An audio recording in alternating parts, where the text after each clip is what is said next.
Hello, a good day, and welcome to episode 5 of the Point 99 podcast's 6th season.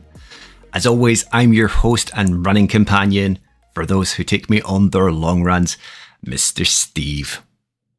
I've got a fantastic episode lined up for you today. I'll be reflecting on the past weekend of events, raising up those who smashed goals from the community and joining in the celebrations of their incredible achievements, while giving updates on both the podcast as a whole as well and my own running before we move on to this week's guest. Before any of that, the intro. The Point 99 podcast, for anyone who has never heard the show before, is a running podcast for every runner of every ability. The show's mission is to help everyone along whatever path their journey with running might be taking. So that might be through relatable guests, unique and inspiring stories, experiences, and the lessons that are shared throughout all of it. Hopefully by sharing these stories with you, you'll feel inspired and motivated to do amazing things, smash goals, and be the best running version of you. This week, I want to cover a good amount of news with you all before we get to this week's guest, whether it's the standard community portion where we raise people up and help celebrate their achievements, whether it's my own running, or if it's an update on the show as a whole, the mid-season break, and the show's merchandise. I know a lot of you do often make it past the interview for the chat and the outro. I also know there's a lot of people who don't, so I just want to give everyone an update on what's going on and just give you all the opportunity to find out a little bit more about everything that's happening. First off, let's start with good news stories by shouting out all of the responses or individuals that I picked up on who smashed out phenomenal performances over the weekend. There were a few fairly big events taking place, both north and south of the border, with a whole rake of faces from the community in action.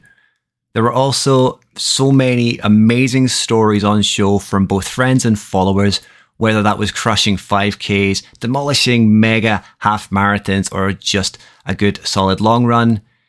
It's about celebrating all of it and all of you. So let's make a start. Regardless if you're including yourself or if someone has shared some love your way from your weekend's victories, or if you don't hear your name because you didn't include yourself or someone's not shouted you out, just know that you are inspiring us all through your squares, so keep on at it. Never feel though that you can't include yourself for shout outs. Be loud and be proud of your achievements. Our friend AB McCracken is kicking things off with his running wife, Jace, the Edinburgh runner, for smashing the Cardiff Half Marathon. Obviously, Jace has set a trend now for 2025, seeing as that event has already sold out. I think it sold out in less than 24 hours. A lot of people looking to follow in Jace's footsteps, that's for sure. He follows up from Jace with Bob, the Kilsyth runner, though, for smashing out the Great Scottish Run, the half marathon in Glasgow, before topping things off with a shout out to everyone who towed the line alongside him at the Glasgow to Edinburgh over the weekend, with a massive respect to all who took part. He does also share a big amount of well-wishing for Ryan Miller, but I'll be doing a wee bit of a roundup and cover all at the end of the show, so stick around for that.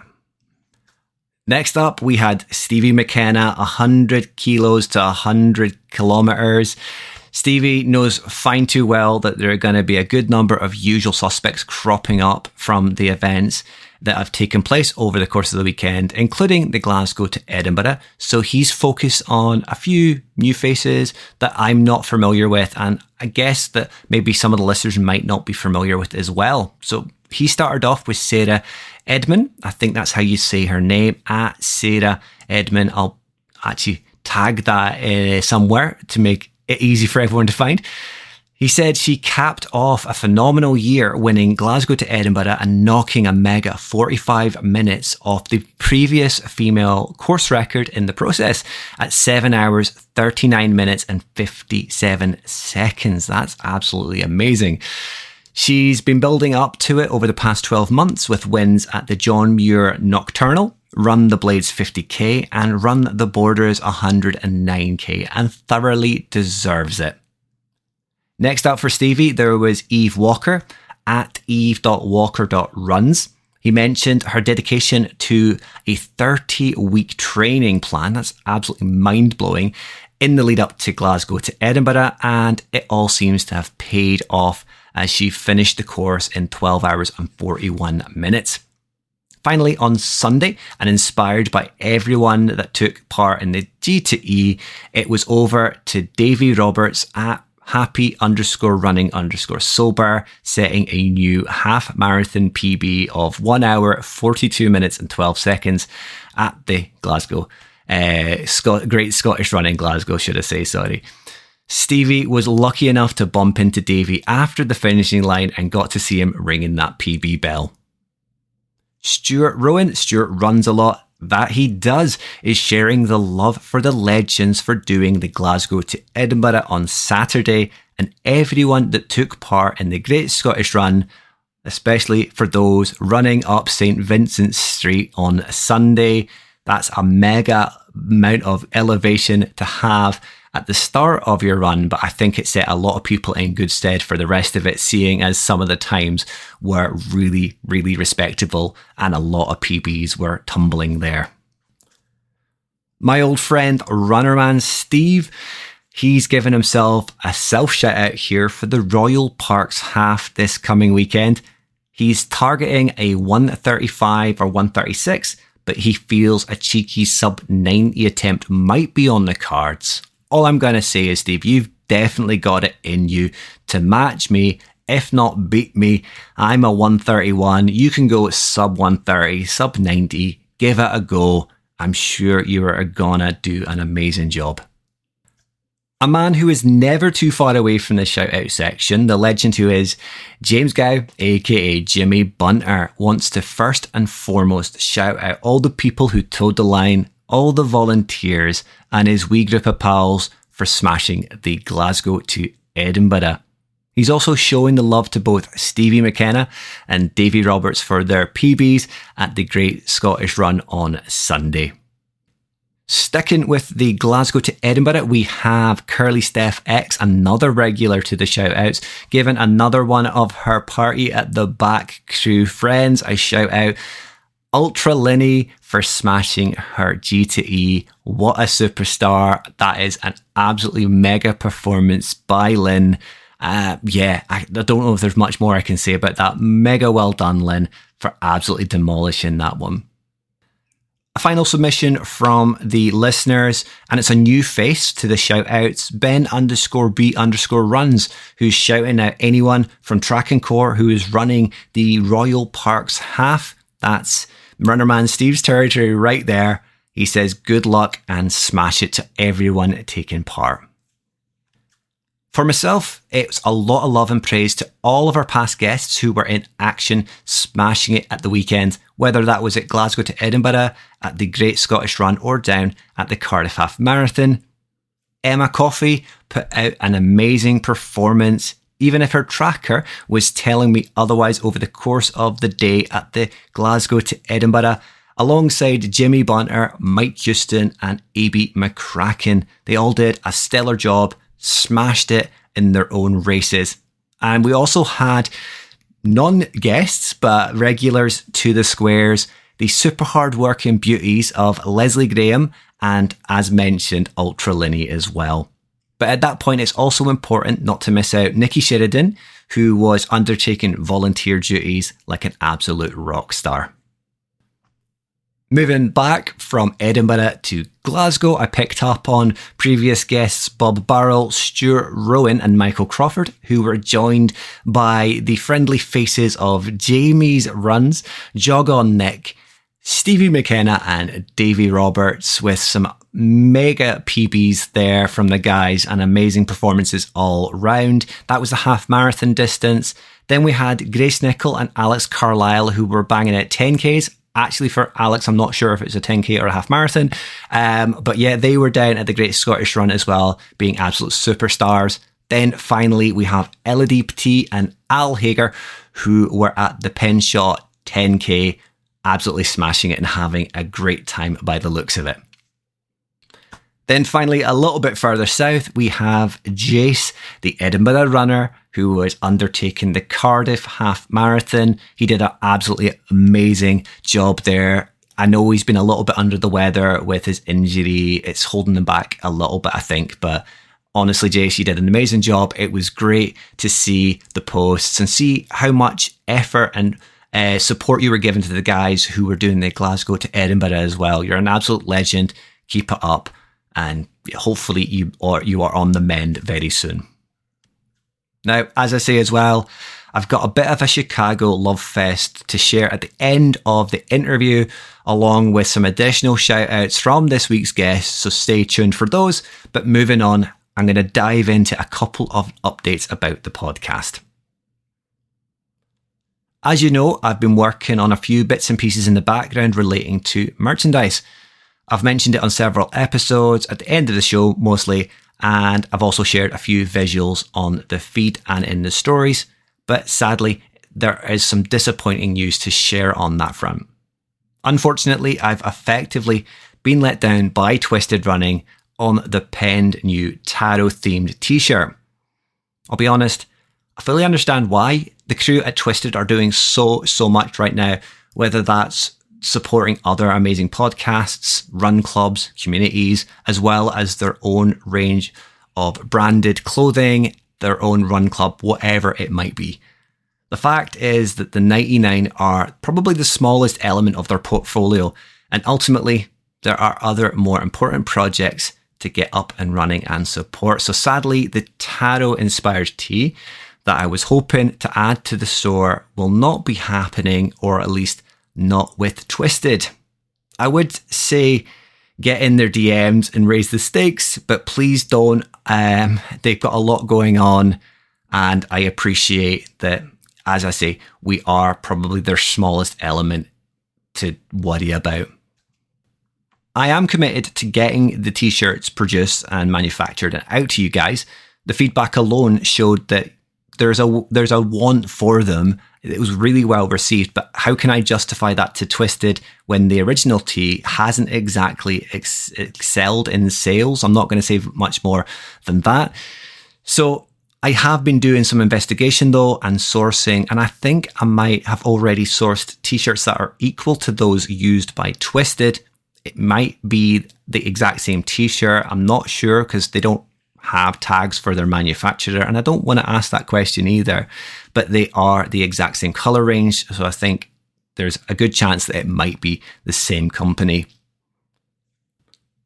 A few of the more connected listeners to the show who know me a little bit better will know that I'm never shying away from the more creative aspects of life, so at the moment I think that I'm going to give some consideration to potentially producing t-shirts myself, or I do have a very good friend who has one of many companies that produces t-shirts. So because of the numbers we're talking about, I might talk to Jock and get them made, or I might give it a go myself and see what we can do.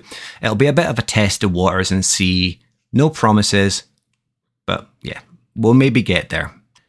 That being said, we may, if we manage to get them into production, be able to bring the cost down a little bit, as ultimately I don't want to be dealing with tax or profits or anything. The price you'd pay if it goes ahead would be the price it costs to produce the end product. But if there are any profits for any reasons, they would go directly to charity. But yeah, as you might tell, very deflating. It's just one of these things. Please don't hold it against Twisted though. There's certainly no ill feeling from myself. I really do understand how it's happened. And for that matter, I don't hold it against them. I'm going to try my best, as I say, to get something sorted, whatever avenue that might be. Stay tuned. We might just have something by the time we come back from the mid-season break. And with that, there's maybe no better time to segue into the next little bit of news about the podcast than now. This episode is actually going to be the time where I take our very first for the podcast, and that's a mid-season break. I mentioned it in a previous episode this season, but it's me erring on the side of caution here. My wife and I are only a week and a half-ish away from the due date of our little one's planned appearance. So as you might expect, there is a little bit of apprehension as to when it might decide to make its full appearance into the world. I'm also a stickler for numbers. I don't like to take breaks, or I don't want to take a break on something like episode 6 or 7. Don't get me started. I know there's a lot of people out there like me who like round numbers or 5s to 10s. It's a very odd thing to explain. Anyway, with that being said, I don't want to take a break later and have very few episodes left in the season. So a mid-season halfway break seems like the best option for me. It really comes down to the ticking time bomb and how I'll fit everything in and around a new routine. Hopefully it will only be a short paternity break for the pod though. I do have plenty of guests lined up that I could easily catch up with pre-recorded interviews in and around dad life and the time that is permitted through all the different things that are going to be happening. I'm sure I can always fit in a 30-minute or hour pre-recorded interview around nap times. Again, we'll just have to wait and see what happens. I'll make it work one way or another, rest assured. And like I said earlier in the season, I would love to continue this adventure in and around dad life. So we'll try our best to get things back up and running as soon as we can, or resort to a surrogate host under my mentorship. That also leads into my own running, as I've tentatively made strides to get back out after a week off following on from the Loch Ness Marathon. It took me a little bit longer than average to recover from this one, between heavy lifting days in the office and just tightness in general in the glutes and the legs overall. A decent few long runs this week though have certainly helped, and there are a few more yet to come before the week's out. It's not been anything further than 30 minutes away from home though, just in case I get a call telling me to get my backside back. We are still talking about 10 to 15k sessions though, so getting the time back on feet and just getting back into the full swing of things again.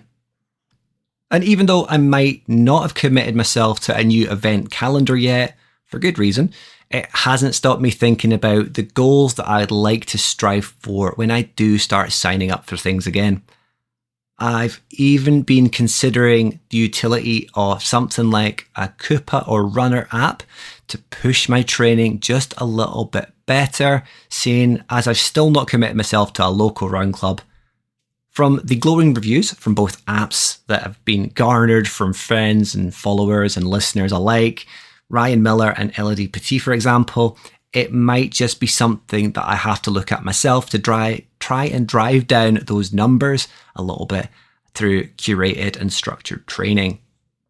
Across the field of distances, I'd love to see a reduction on all counts, some more than others, but PBs will always help keep the day a happier one, especially come race day. In the 5k distance, I'd love to take my current 19 minute 41 second PB down a touch. We're talking seconds here. Even if I would love a sub 19, I'm not sure how attainable that is, but if I change the way that I train, structure myself better and curate the runs better, I'm sure that I can get a little bit closer, just not sure how close. 10Ks, I feel that I have a lot more to give here, seeing as my current 41 minute and 7 second PB was obtained under conditions where I was looking after myself and not driving overly hard. Sure, at the time, I was probably in the best shape I've ever been in, and it was at the Baxter's 10K, which is a really speedy 10K.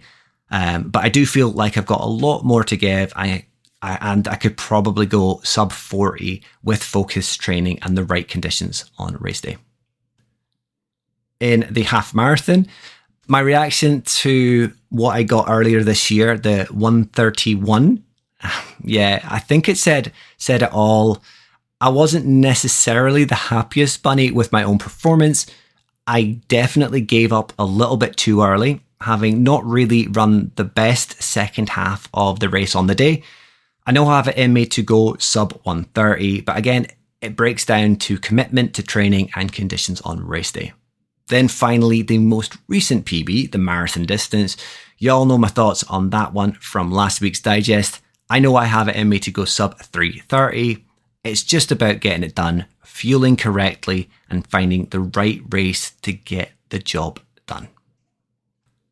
But with the change in attitude towards training, new apps and directed focus, it can't actually come at a better time as I transition back to my core job, my substantive post, as my secondment comes to an end. It's almost as if the stars have aligned here for the birth of the wee one and getting back to my old job without the pressures of elections and everything that goes in and around that side of life.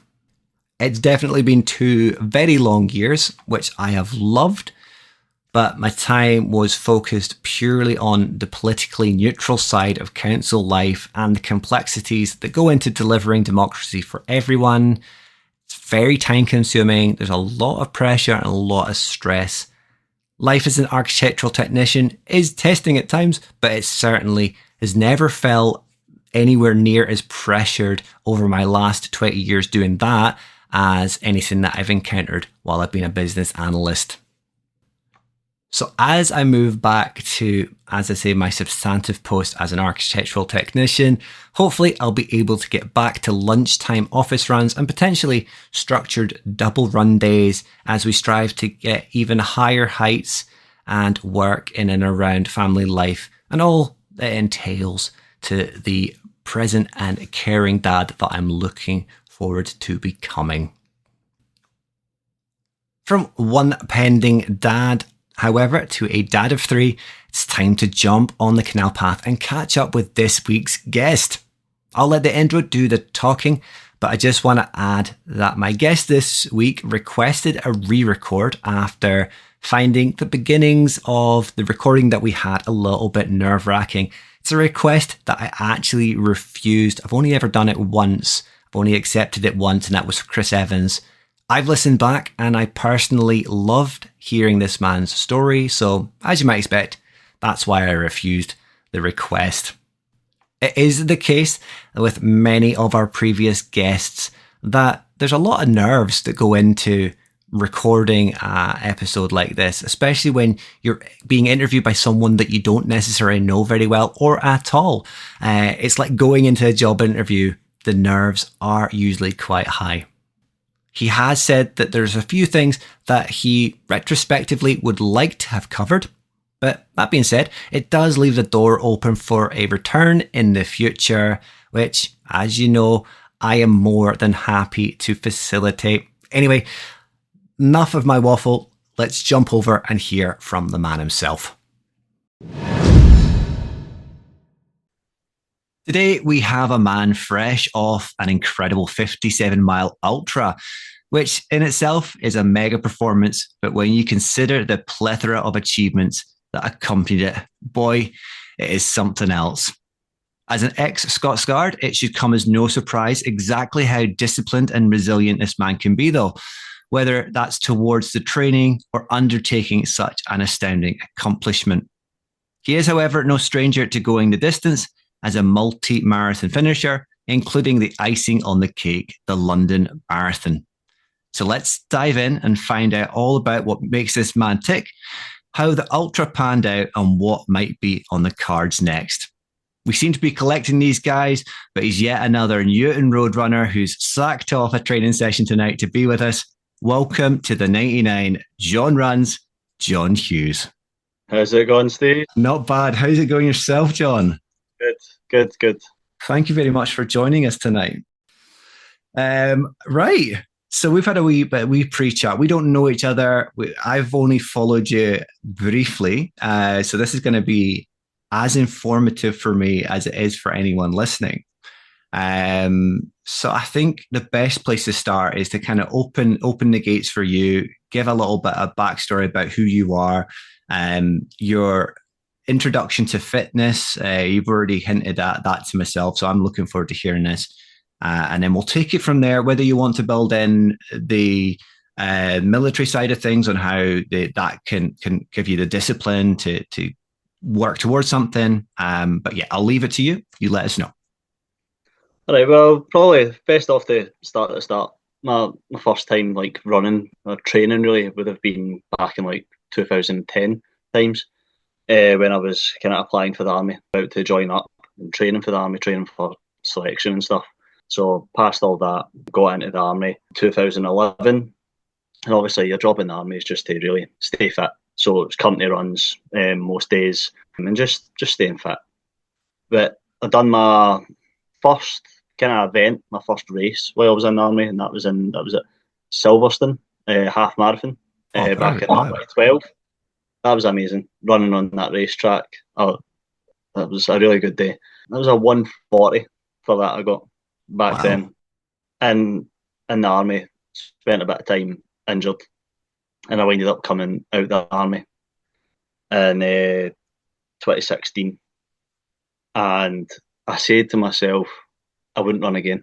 I wouldn't train again. And that didn't go too well. I had just had my first daughter. I was bouncing about job to job, and the jobs that I had, I was starting early, finishing late. I was working every hour under the sun while I'm bouncing about job to job. My son was born, and I had ate my way up to 120 kilograms. So I was about 19 stone. Wow. Just zero consideration or knowledge of calories in versus calories out. I couldn't even tell you what a calorie was back then, to be perfectly honest with you.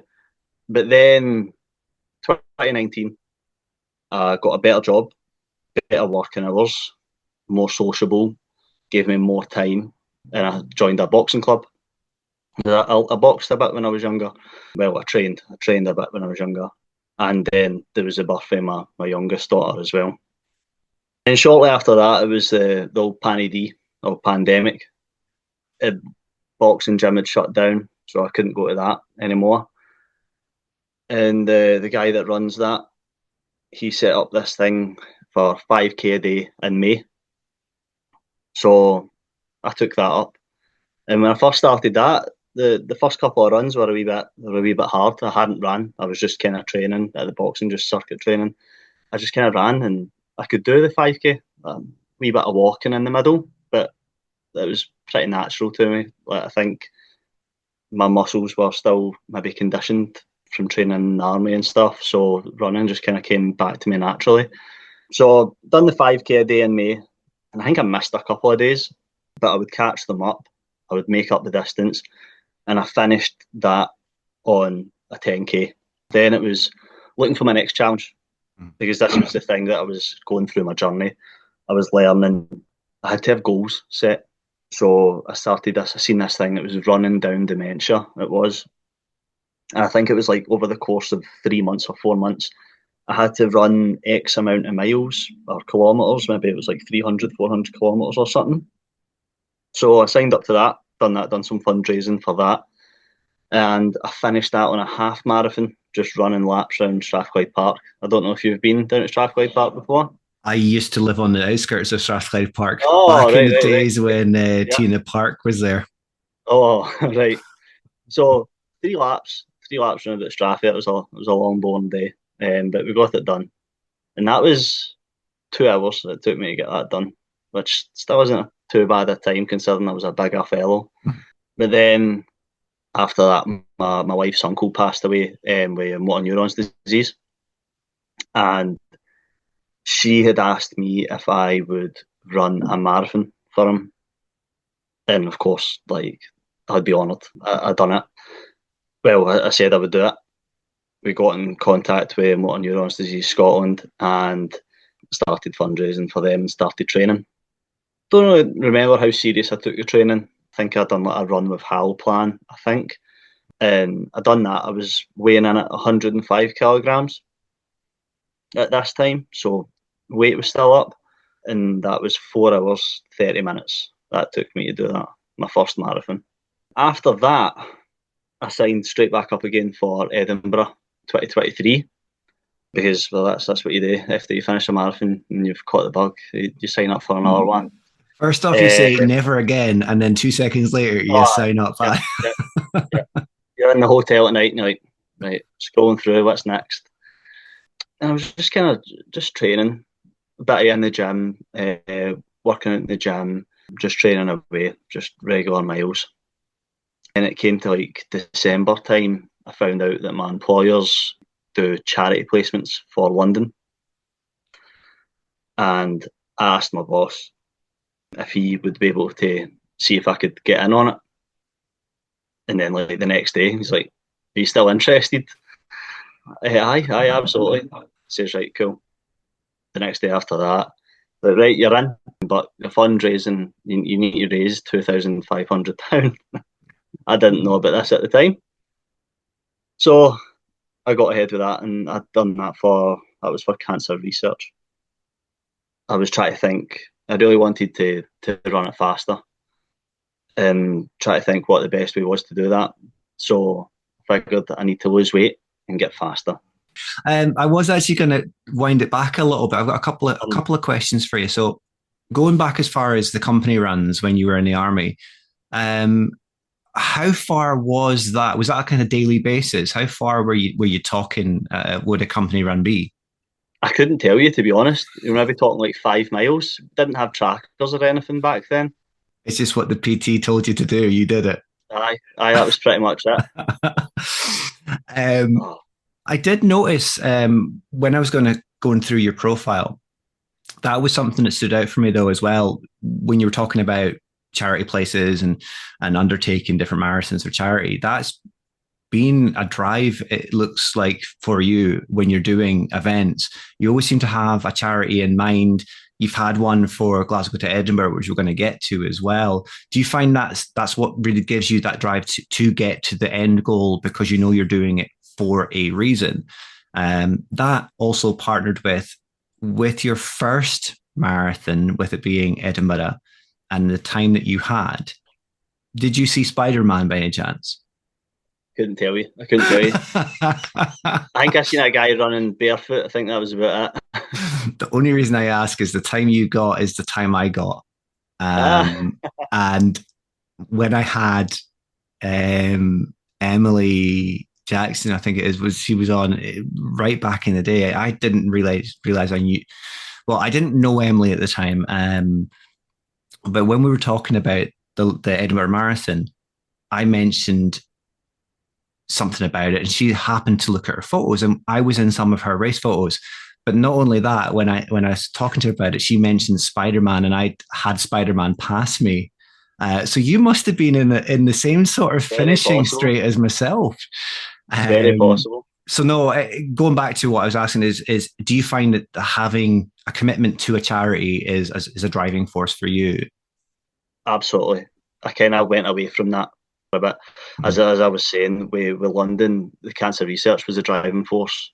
That's what really made me strive to do so much better, so much faster. I really wanted to lose the weight and actually go down there and really smash it, and not just go and run the marathon, like really better myself. Yeah. And the charity really helped me do that. It held me accountable. The fact that I had all these people that were sponsoring me to do this. Because it's not an insignificant amount of money. Did you find that distracted from your training, or did you do a similar thing to what someone like Ryan Miller did and get the fundraising done and then commit to the training? I didn't have the resources that Ryan had to do that. Yeah. It was just kind of normal, kind of football cards,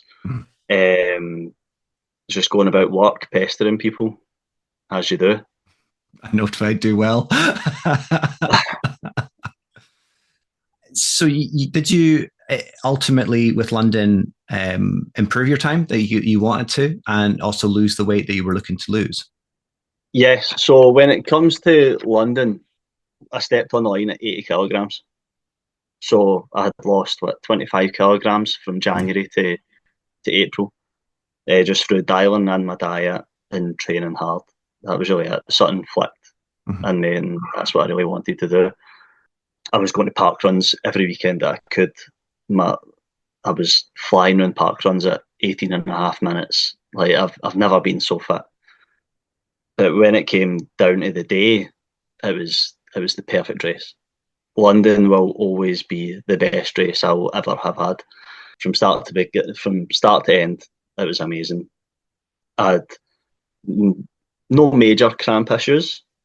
Everything was just perfect. And I ran that in 3 hours 26 minutes. Jeez. So not Jeez. like an hour and 4 minutes. My Yeah, time. that is a hell of a time. Um, having run the marathon recently and having that as my sort of ballpark, I know exactly how challenging that would have been in and around, also weaving around people from everything I've Mm-hmm. learned from speaking Mm-hmm. to guests as well as having previous hosts as well, Steve, in discussions. It's not a easy place to run, even though the gradient wise, you're not going to ever struggle with London. But the number of people to get a PB of that extent, that is something. Heard a lot of people that were maybe from like Miami or something complaining about hills. But there's no hills in London. There's no hills in London. There's small gradients up onto the bridge, and then Small, that's it. small inclines. But that was it. It was a great race, great day. So with London having been a success, you then had Edinburgh again, or was Edinburgh? Had Edinburgh 5 weeks later. Because that's wise. That's why at the time that seemed crazy. Right now, that seems all right. But back then, that was crazy to me. Back then, finished the race, finished London. I had like a week off running, and then a few weeks of training, and then a week kind of chill, and then back into the race again. And that race, that Edinburgh 2023 was horrible. I set out far too fast. Uh, I was more than happy to just sack it off in Musselburgh, to be honest, at the halfway point. But I got through that. I had banked enough time that I got 3 hours 20 minutes. Yeah, that's So that's that's insane. That was a very hot another day PB. to do that in that heat. Come on, man, Oh, that was that a is hot day. something. That was a hot day. Aye. Yep. I always remember seeing Ryan Miller at the end of it, just sunburnt. He must have forgot to put the factor 50 on that day. I don't think Ryan will ever remember seeing anyone at the end of the state he was Oh in. no! Oh, I he I was in. saw him pass at Musselburgh myself, and because I'd been pacing someone, and he was on for a flyer there, but boy, Yeah. dehydration I think set in, and as you say, sunburn. And I'm not going to say because I had a D sunburn onto my head from having my cap on backwards the whole way. So yeah, there was lessons learned in many ways from many people on that day. I've probably still got tan lines on my back from that day, to be fair. um, that wasn't your last marathon, though, was it? You did this year as well, didn't you? Yeah, so after that, I kind of fell off a wee bit. Hmm. I got into like a gym phase.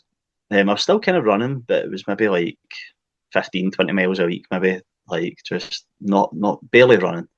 EMF is just like Edinburgh Marathon is just a race I'll probably do every year.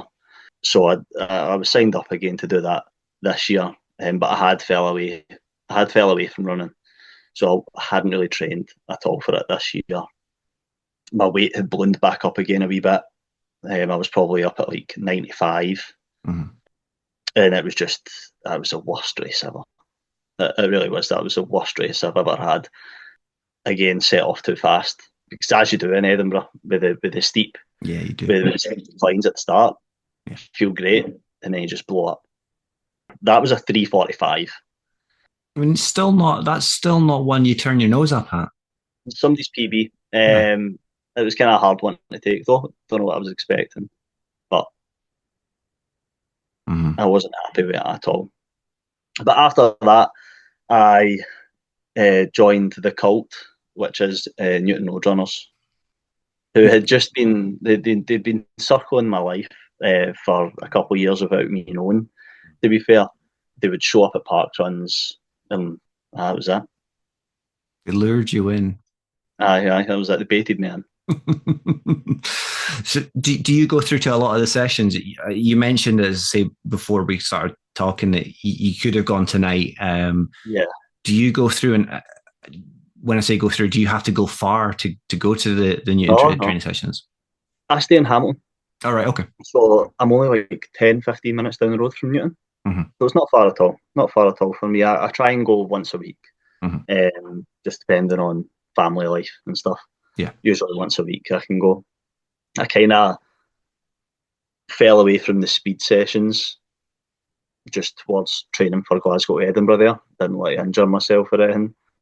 Hmm. So kind of fell away for it a wee bit, but No, I'm I'll back on it. pick up again. Yeah. There's something when you've mentioned about your weight fluctuation through early days through to now, effectively. Something that does stand out for me, and again, having gone through your profile, you do have young kids as well. So I'm thinking to myself, pending birth of my own first, do you find that that's maybe the weight gain is to do with having young kids because of the difficulties of work-life balance? You're almost picking at food sometimes. I hear that a lot of times with parents. They're having to eat, not waste food as well. They're eating what the kids don't eat, and effectively just snowballs. Is that maybe fair to say? Oh, you've constantly got your hand in the food cupboard, constantly. With Kit Kats and everything. But aye, you're very excuses are easier to find. You're very quick to find excuses, whereas you probably do have time, and that's what I would say. Try find the time. Try find the time. The time's there. Mm. There is. I have also heard that is never be afraid to go for a run, even if you're a new parent. If you've got kids, there's always time with a good relationship balance. As long as everyone gets time and you dedicate your time to your kids as well, then you can still do the long runs, you can still do the short runs, you can still balance your nutrition, your hydration, and everything you need to do to stay on top of a healthy balance of lifestyle.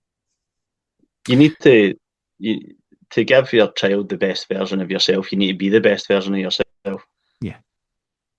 And I see that, I do see that in a lot of people that you follow and you've got connections with, your likes of your ABs, your Jaces.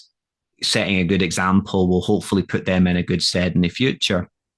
Um, Moving on then, so you've had your marathons, you've done what you said is your worst marathon experience earlier this year, and that might be through setting off too early. It might be through the weather conditions that I know that a lot of people have spoken about.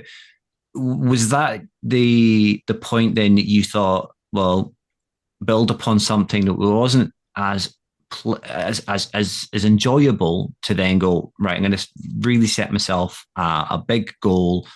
I'll set a charity that I can kind of bounce off of. I've got some experience with. How did that all come about? The whole Glasgow to Edinburgh and also running for the veterans. So the running for the veterans actually came very late. That came very last minute. To be fair, um, that wasn't really a thought until last week or the week before. To be All right, honest, okay. I they've kind of always been there. It's a couple of guys that I was in with, but they put a post up saying that over this remembrance period they're going to be running 457 miles collectively to commemorate the 457 fallen from Afghanistan. So I, I messaged one of them and I says, listen, I'd love to put 57 miles towards that come the 5th of October. And they took me up on it straight away. They were saying, right, we'll be there in the morning. We'll see you off. We'll see you at the finish line and that. So that was really good of them. I don't think they were doing any fundraising, and they never asked me for fundraising. It was just more of an awareness thing, because a lot of veterans, when they get out, they they don't train. They or sometimes they don't work, and they just wind up in the house and they'll put on weight and their mental health starts playing on them. And the best thing they can do is get out and run. I'm not one that can speak on PTSD and stuff. It's not something that I've got much experience with. But I think from people that I've talked to, that's the best thing that they can do. Yeah. I've had a bit of a military upbringing. I think I've mentioned it in the past on the show. And I appreciate that sometimes when people come out of what is a big social aspect of their lives, it's you've got your fitness, you do as you're told effectively, but it is a family, and then you come out and you're almost lost. From again, I've got friends that have been in various services. I've had family, and they have said similar. You kind of have a hole that you need to fill, and sometimes you don't know the best way to fill it because you've had someone controlling your life for however long you've been in a service. You didn't really have that. You were more home based, weren't you? Locally, not so much of like tours as maybe some other people. So they saw you off. They came and saw you, and they saw you at the finish. Generally, though, can you kind of give an understanding of how training went for the event, and then how you found the whole experience from seeing the likes of the veterans they're seeing you off, and the likes of Jace and AB, etc., Mike, everyone, and all the things that went into the event, and then generally how you got on with it and what your time was. So Glasgow to Edinburgh, an ultra was something that I never ever thought I would ever do, and just a marathon I thought I would never do as well. Mm-hmm. But then one day I seen in the Newton chat Jace, the Edinburgh runner, saying that obviously he was injured, he'd broke his collarbone, and he was signed up to this race, the Glasgow to Edinburgh. Would anybody like his space? And at this point, pardon my French, he evoked shite bag upon me.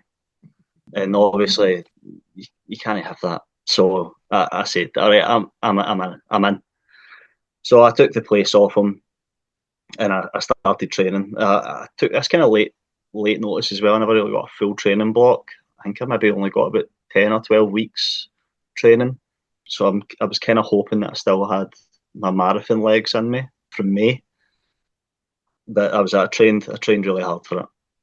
To be honest, I would say I trained harder than everybody else I've seen run about me that was doing Glasgow to Edinburgh. I don't remember seeing many other people that were out doing marathons every couple of weeks.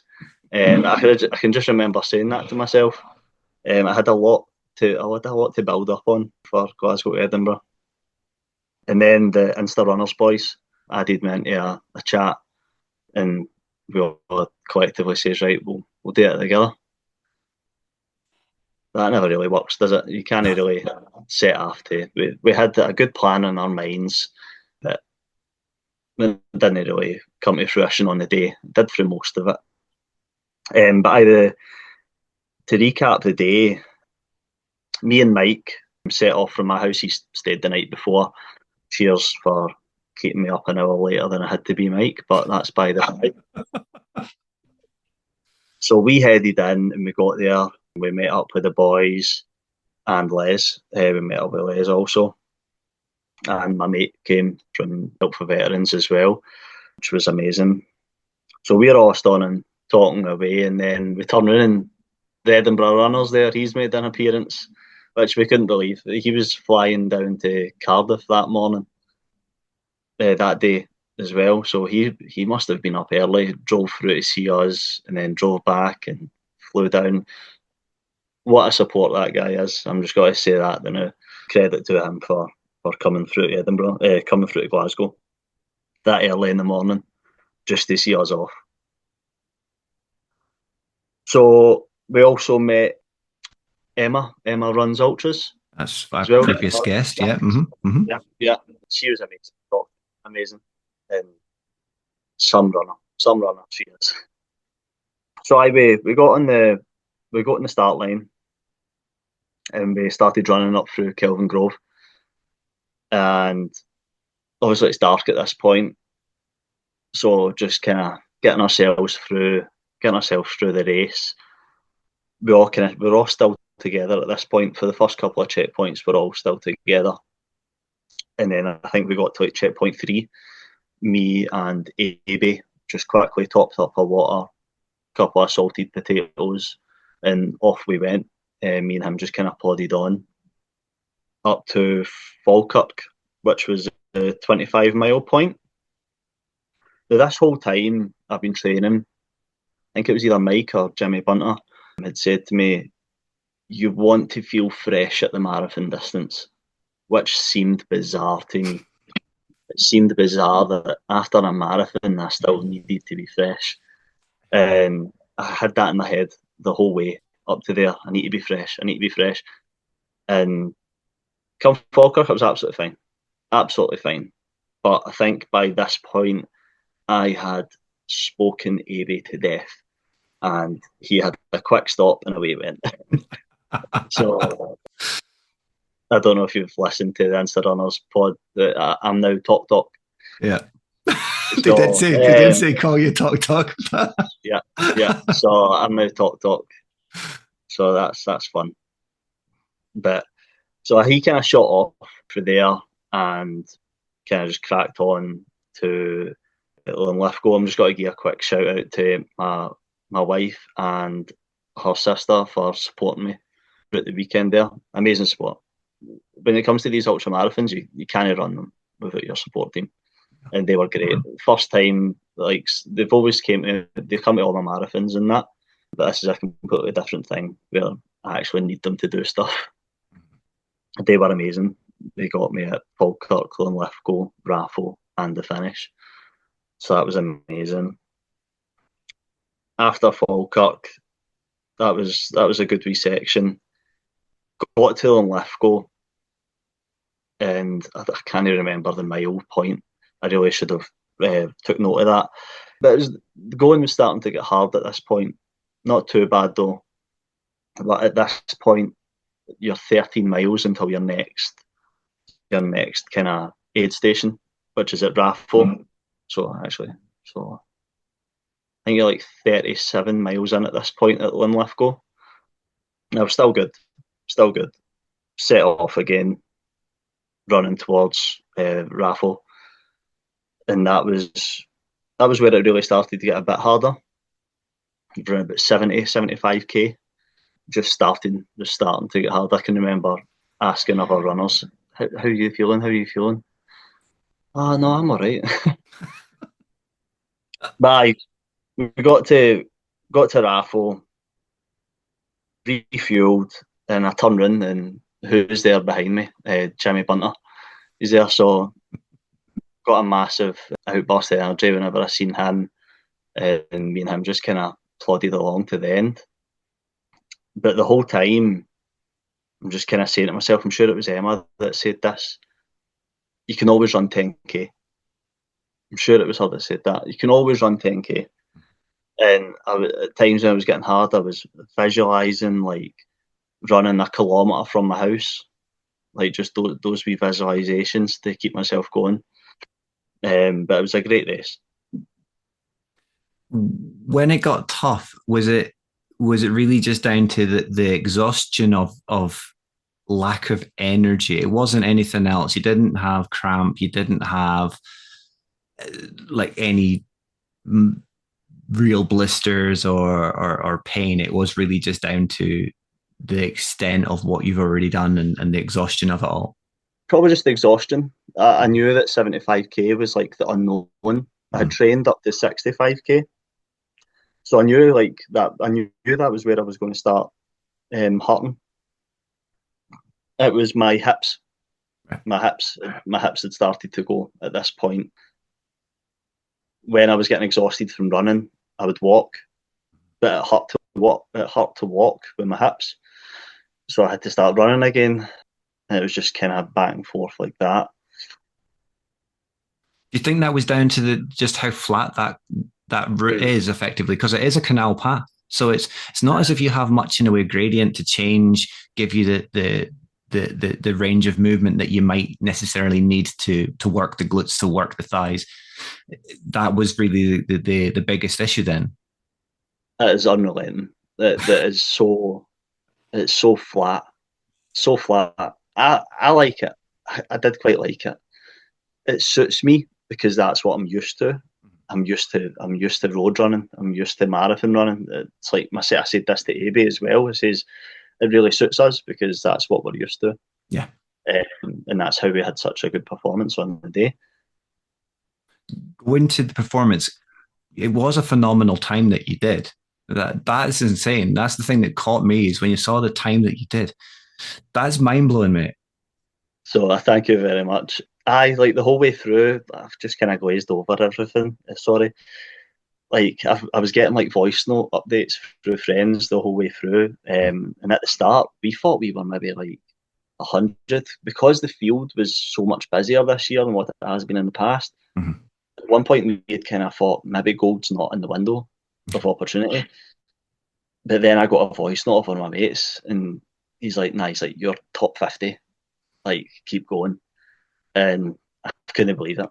So we just kept going, and nobody was coming up past us really. And if they were, I had Jimmy saying, "Don't worry, you'll catch them. Don't worry." And that's what happened. So I when it got to the finish line and I seen my time, I was delighted.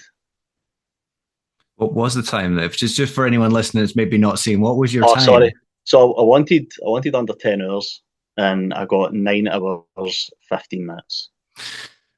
That's a fair bit under 10 hours. They're a bit shifty. Aye. No wonder Maybe you were sore. maybe if I'd done less talking on the track, I might have got under 9 hours. I know how you feel though. Like sometimes I feel that I talk quite a lot when I'm running with people I know because that's how I pass the distance. That's how I pass the time. Running with Stuart Rowan, I don't think he said a word for the first until I lost him at 4 miles. And this is maybe the reason why I was talking. He never said a word, and then he disappeared. Maybe I was the same. I think that's why the first half of the ultra went in so quickly and so well, just because I was talking, and it made the miles just clock over so fast. Yeah. They can that works for they can some take people. the piss for you, but that's the good thing about it is it does cause a distraction. Mm-hmm. It does help you along the route. Mm-hmm. With the 9:15, that was, remind me, was that 44th, 43rd, or was that AB? The trackers were not that good.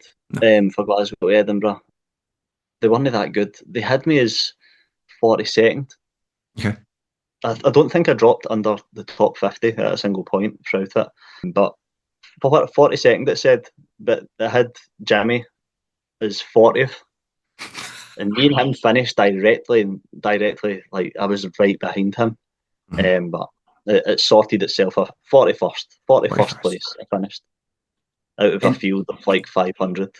In gold and then some. I did notice that. I was keeping track of everyone throughout the day. I was out and about, but I was making sure to check in on yourself and AB and Jimmy, Mike, Les, but also Emma. And at one point, the tracker said that Emma was right back at the beginning. I'm thinking, that's not right. She's either had a problem, pulled out, or there's something wrong here because she wouldn't go from where she finished last year to where she was in the field at that point without there being an issue.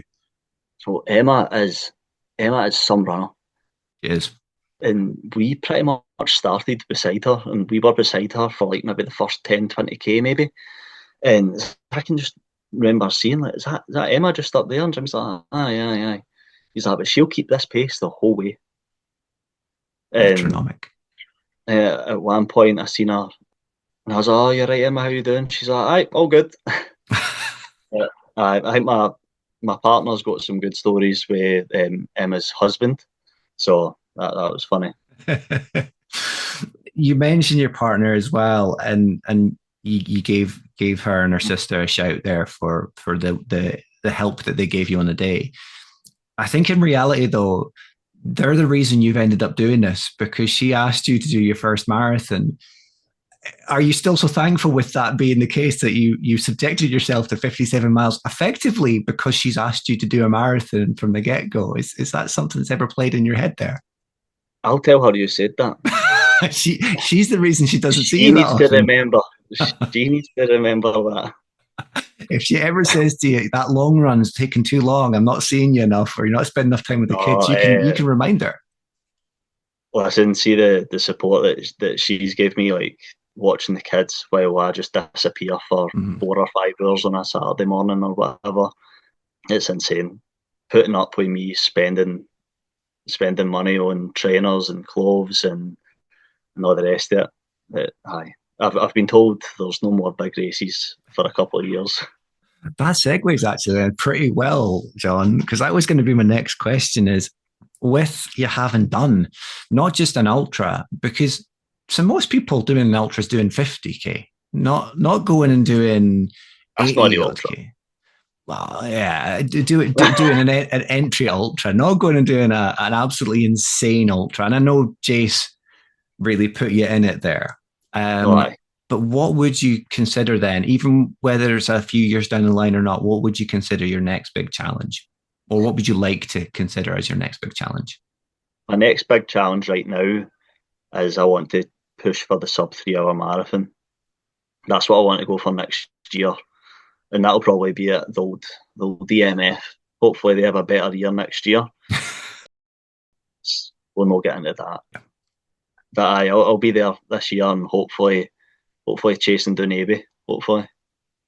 You need to adopt his mentality of just chasing that Oh, guy in front of you. just train for a 10K, smash an ultra. Now you say that I did see his video, but my legs feel like lead, and he was still plodding along at a some That rate. You think, man, that man was training for a half marathon at best. I'll be honest. I thought at one point he might. I thought at one point he would blow up, but no, his legs just keep going and going and going. He, every aid station I'd get to, I'd ask my wife, "Oh, how's Abe doing? How is he? Where is he?" He's just 10 minutes in front of you. Just 10 minutes in front of you. Just no give whatsoever. Just through running 10 and 15Ks. would you ever see yourself perhaps? I know because Jace had a little bit of FOMO because he couldn't take part. Um, and he has said himself that he would like to do something like that in the future. Could you see yourself maybe signing up again if the guys were doing it and there was more of a kind of camaraderie again, because you have fallen into that net of the guys? Would that be something that maybe would come?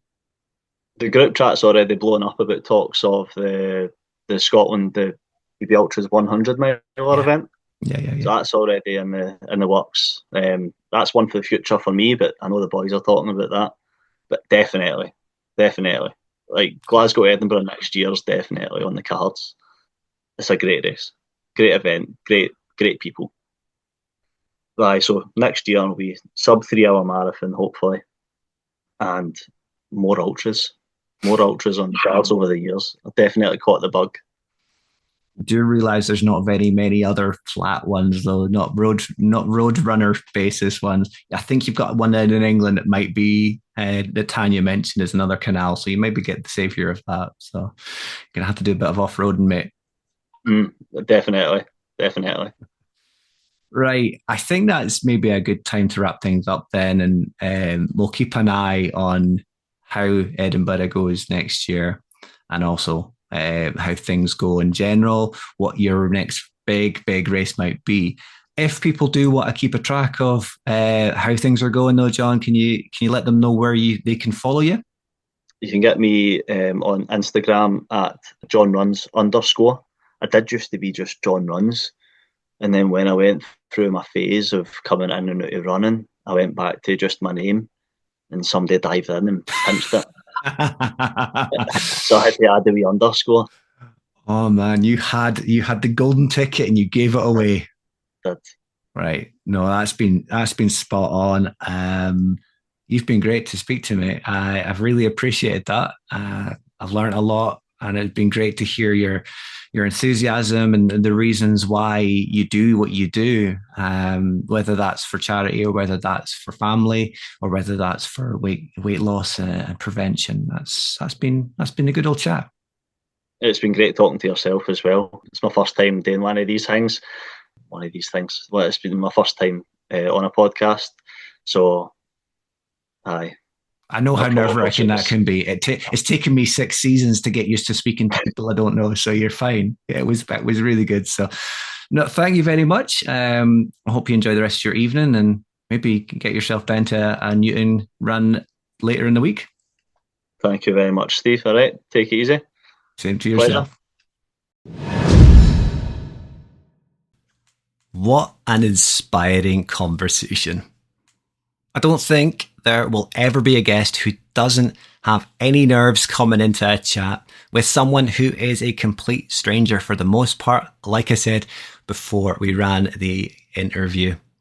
Even the guests who know me pretty well still get nervous. It's only natural given how out of the ordinary being on a podcast can seem. For future guests, though, be aware it's not all that daunting, so please try not worry. It's just a nice chat between two people. It just gets aired around the globe. Anyway, thank you so much to John Hughes once again for joining us and sharing his journey. Remember, community is everything, and together we can achieve amazing things, just like the troops did over the weekend together at the Glasgow to Edinburgh Ultra. So be sure to drop John a follow on Instagram at johnruns_ to keep track on how Project Sub 3 goes. So like I said at the end of the shout out section, we do have a few from John himself as well. I just didn't want to include them too early. I thought it'd be nice to save them until after we'd heard from John himself. He's shouting out firstly, Stephen Fisher from Help for Veterans for seeing John off from Glasgow and then travelling through to Edinburgh with his kids to see him at the finishing line. John would also love to shout out Jace again, as he did in the episode, and thank him for coming through to support everyone at the start line before also checking up and supporting everyone remotely throughout the day. John continued with a massive shout out for Stevie McKenna, 100kg to 100km, for his support and pictures en route.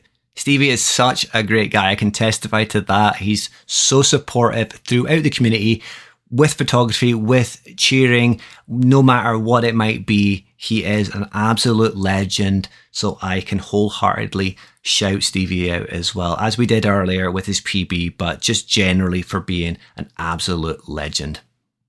John goes on to say that he would love to shout out everyone who messaged him throughout the day, keeping him driven to keep running.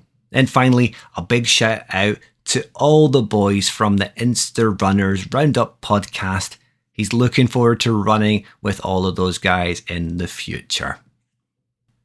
Now, once again, as mentioned before the interview as well, and as we head into this weekend, it's all eyes on Chicago and the marathon that three of our previous guests at Insta Square Lovelies have been training hard for over the last 12 to 16 weeks. So it's a lot of well-wishing towards our friends Patrick Watkins, Omar Stanley Passoris and Ryan Miller as they take on the mean streets of Chicago and strive to run their very best race. I'll personally be keeping my fingers crossed for all of you guys. Have a great race. I've said it on several other occasions. There's no luck here. You've been putting in the time. You've been putting in the graft. So I am not going to be wishing you any luck. I fully believe you are going to have superb races. Hopefully any pre-race lurgy stays at bay or clears up in plenty of time for that start gun. But heads high, guys, run your own races, and whatever will be, will be. You're all legends in my books, regardless of the outcome, whether you like it or not. It will be what it will be. So just run your best race and fingers crossed it will end up the result that you were looking for. Now, seeing as I covered the merch chat at the start of the episode, it just leaves me to let you know how you can get in contact and let me know your thoughts on the season so far, or if you've got any requests or suggestions for the post-paternity break. Please always feel more than welcome to get in contact. I've had some really great messages recently in the DMs from new listeners to the show, which mean so much. So thank you very much for those. I'll always try my best to get back to people in good time wherever I can. Just know though that I do appreciate every listen, every listener, regardless of where you are in the world and whether you message or not. So to wrap things up though, if you do want to get in contact, you can drop us a DM at the Point 99 Podcast Instagram page. You also have my own accounts at Mr_Steve_runs for running content, or at I'm_Mr_Steve. Whether you want to DM or not, we also have an email. You can get in contact by emailing thepoint99podcast@gmail.com. That's all one kind of word, thepoint99podcast@gmail.com. Please remember though to share the podcast with your friends, your family, and your followers. We're available on all major podcast platforms and a lot of platforms that I'm not actually aware of, as well as being available on YouTube podcasts and YouTube itself. Finally, just because I'll be on a break from production and publication of the show for a couple of weeks, it doesn't mean that I won't be working hard on planning and preparing future guests, like I've previously mentioned, topics and everything that I might have been a little bit lackadaisical about for the past few months, especially with how busy things were in and around elections and life in general. We'll be getting back to more calls to action, more topics that I think might be relatable to the listeners, as well as trying to answer the burning questions that you all want to know the answers to. Until any of that though, folks, I do, as I say, appreciate every single one of you, and I hope that you take care of yourselves. Stay safe, enjoy your runs, and you will hear from me soon.